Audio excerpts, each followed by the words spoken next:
Good afternoon, AV addicts. Well, we're approaching Christmas now. It's getting really cold in the workshop. As you can see, need to get some kind of heating. Trying to do about 2 or 3 hours on average up here. Today, bit of a mishmatch, or hotch potch, or whatever you want to call it. Gonna have mulled cider today. Not mulled cider, mulled apple juice. To try and keep a bit warm. So going to show you a few bits and pieces that we're working on or getting ready. As I said before, it's a bit like project managing on this. So we try and get the bits and pieces we need. Anyway, let's go and do this. Okay, the first thing I was going to introduce you to is the wireless fittings.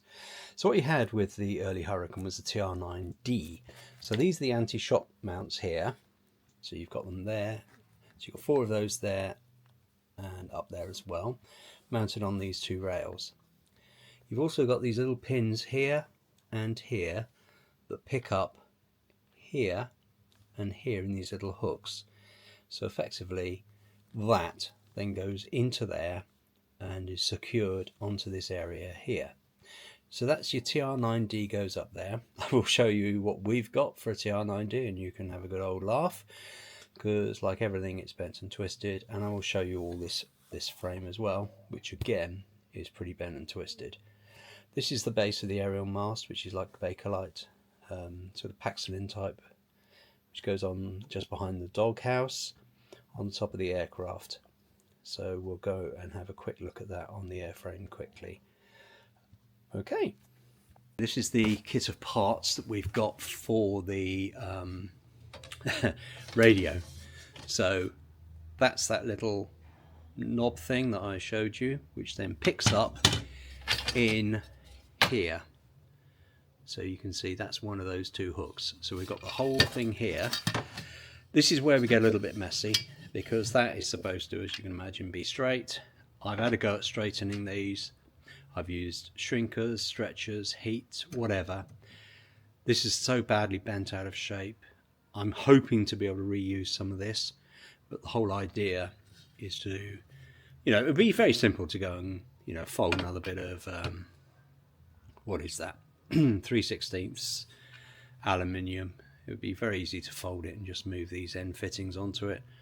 Or indeed, because it's not going to take an awful lot of strength, what I could actually do is just do a single cut on one of these sides, bend it, heat it, bend it, and then get it re-welded. I think, because I always believe in making my life as difficult as possible, I think that's probably what we're going to do. But you can see there's some bits come out the crash sites fairly good. So that is a usable part from P3490, or will be with a little bit of beating. So we need 2 of those. And then some survived easier than others. So that's that. Just as an aside, that's the battery tray. I am actually hoping to de-rib this and straighten it. It looks awful, but that's another job. But that's where the battery would go. That's also from P3490, which was lost in May 1940, just before the Dunkirk withdrawal. So unfortunately they do really twist quite a lot, these bits, so I don't think we're going to be able to get much out of this one. That's the bit that snapped off as well. I've got other bits and pieces from it. So that's one of the radio tray shock absorbers, which we will try and use as well.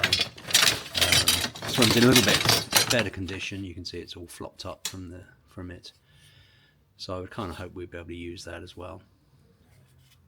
But, this might not survive. We'll have to see. But moving over to the radios. This, believe it or not, is the remains of the casing from a TR9 radio. So you can see it really is. There's usable fittings here and here. Some I can reuse, some I can't. That's pretty poor, to be honest. That's a longer term job. I'll also show you one of the radios I've got. This is a TR9D out of a Mark 1 Hurricane radio. Again, there's some bits we can use from it. It is absolutely flattened, not particularly good, not a very good radio to use, so that's pretty bad.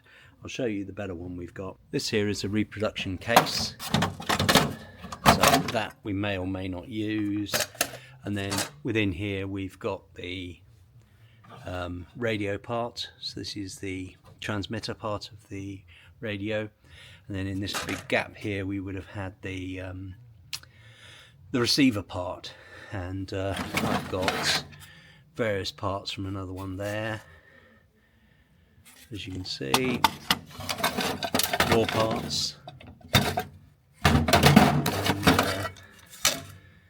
yep, even more parts, all from it.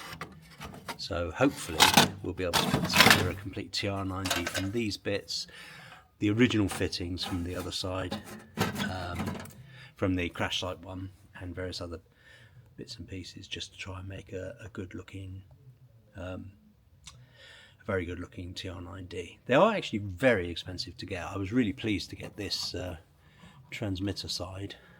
This is an original aircraft battery with its original battery carrier as well, which picks up on here.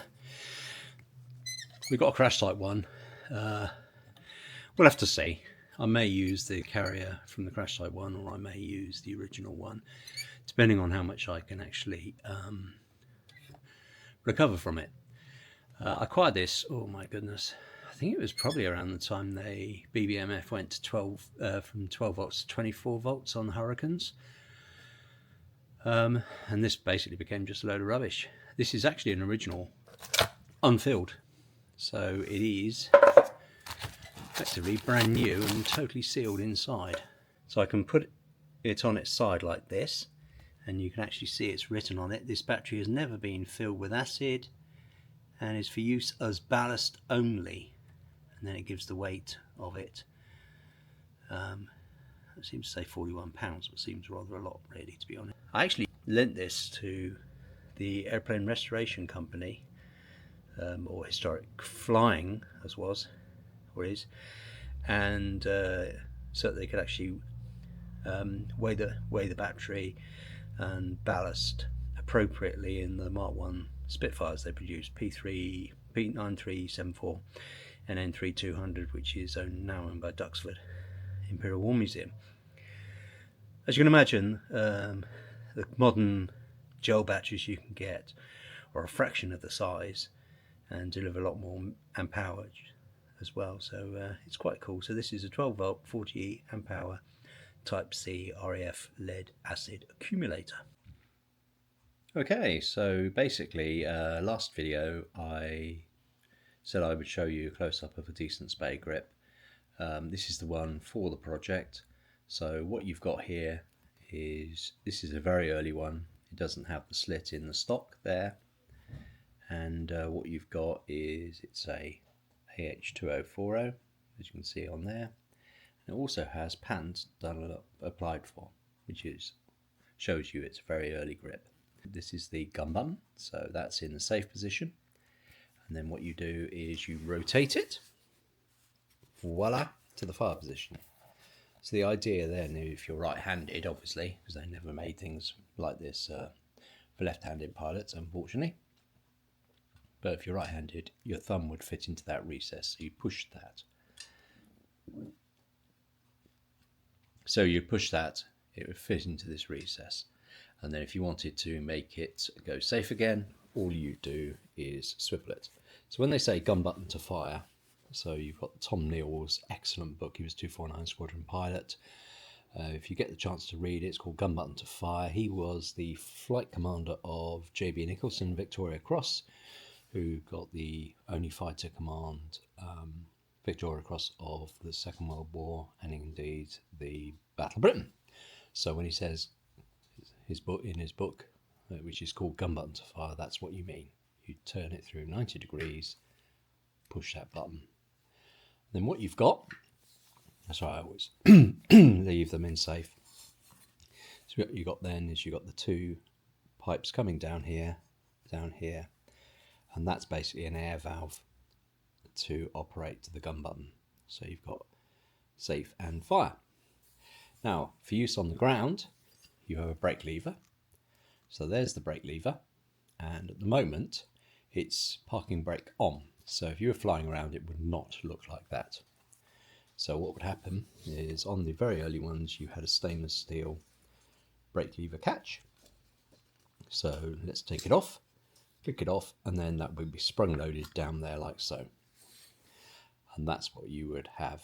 So if you were flying around, once you come off the chocks, because you wouldn't actually use the brake lever catch very much, but once you're off chocks, the brake lever would allow you to brake the wheels. And we discussed that on the previous video. So that's what you would have. So when you took off, so, oh, well, right, Winston's coming to have a look as well. Bless him. It doesn't quite understand this. Winston, stop it. Okay, so now we've got Winston out. So hopefully he won't bark now. He does seem to bark at the most weird things. But anyway, so let's say you were taken off. The brake lever would be in that position. As you retract the wheels, what you would want to do is you want to stop them. So you just give them a quick blip with that, and that would then stop the wheels before retracting them into the undercarriage bay. So that effectively is a Dunlop made AH204 Spade grip of the type fitted to Hurricanes. The AH204 was also fitted to other aircraft types such as the Swordfish. The Harvard, it didn't have the brake lever for that because you have foot operated brakes on the Harvard. It did have it for the Ferry Battle, so you got the same Spade grip. This is the covering that we talked about before. So what you've also got is you've got these holes. Let me show you. So you've got these holes here that hold it onto the stock, there and there. And for fitting to the Hurricane, you would have little ferrules in there, just like you have on the joints. And then you have the bolt going through, like so.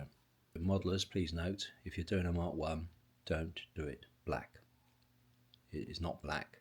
It is exactly like this. This is an early Spade grip for a Hurricane, Swordfish, Ferry Battle. So it should look like this. This is pure aluminium. So the grip is pure aluminium. So it stays in fairly good condition, as you can imagine. And laser grips were magnesium alloy. I will show you a very early Spitfire Spade grip in another video, which will show that. These are very heavy.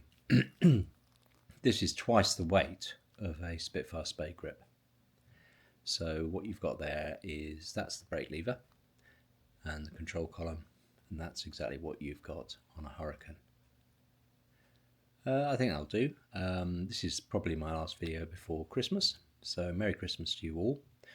The weather's been absolutely awful in the UK with lots of rain, and anyway, so fly safely, have a great Christmas, see you in the new year.